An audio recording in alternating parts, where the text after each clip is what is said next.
কি খবৰ হে ৰাইজ, এয়া দুইজনী মিলি দোকানলৈ বুলি ওলালোঁ ৰ'ব। তাৰে পৰা সৰু সুৰা বজাৰ দুটামান কিনি লৈ আৰু ঘৰলৈ বুলি আহিলোঁ। এয়া আমাৰ মাত শুনি মেকুৰীজনীও আহি পালে আৰু মেগী বনোৱাত লাগি গ'লোঁ। এয়া মেগীখিনি বইল কৰি ল'লোঁ আৰু ধুনীয়াকৈ মছলাখিনি দি মিক্স কৰি লৈ তাত ঢালি দিলোঁ আৰু এয়া চাওক ধুনীয়াকৈ মিক্স কৰি লৈ আৰু মোৰ 2 মিনিটতে মেগী ৰেডি। আৰু ভণ্টিৰ হাই ৰিয়েকশ্যন চাওক না। আৰু মায়ে ক'লে যে চাহখিনিও বনাই দিয়ে, এয়া চাহো বনালোঁ। চাহত কি দিছোঁ জানেই চাগে। এয়া পাত পুতত আছে মোৰ ভেদাইলতা আৰু নৰসিংহ। ধুনীয়াকৈ পিচি ল'লোঁ, যিহেতু কম মানুহ মিক্সাৰত নিদিলোঁ আৰু তাৰে পিছতে এয়া তেলত পিঁয়াজ দি পিচি লোৱাখিনি দি দিলোঁ আৰু ধুনীয়াকৈ লাৰি দি এয়া চাওক আলু বইল কৰাখিনিও ঢালি দিলোঁ।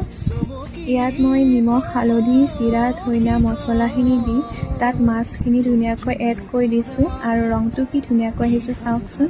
মই যিহেতু ফাৰ্ষ্ট টাইম বনাইছোঁ, মায়ে কৈ আছিল কেনেকৈ বনাব লাগে আৰু ইয়াত থালখন মোৰ ৰেডি হৈছে। যদি আপোনালোকে চাই ভাল পাইছে লাইক কমেণ্ট শ্বেয়াৰ কৰিব। আজিলৈ আহিছোঁ, বাই।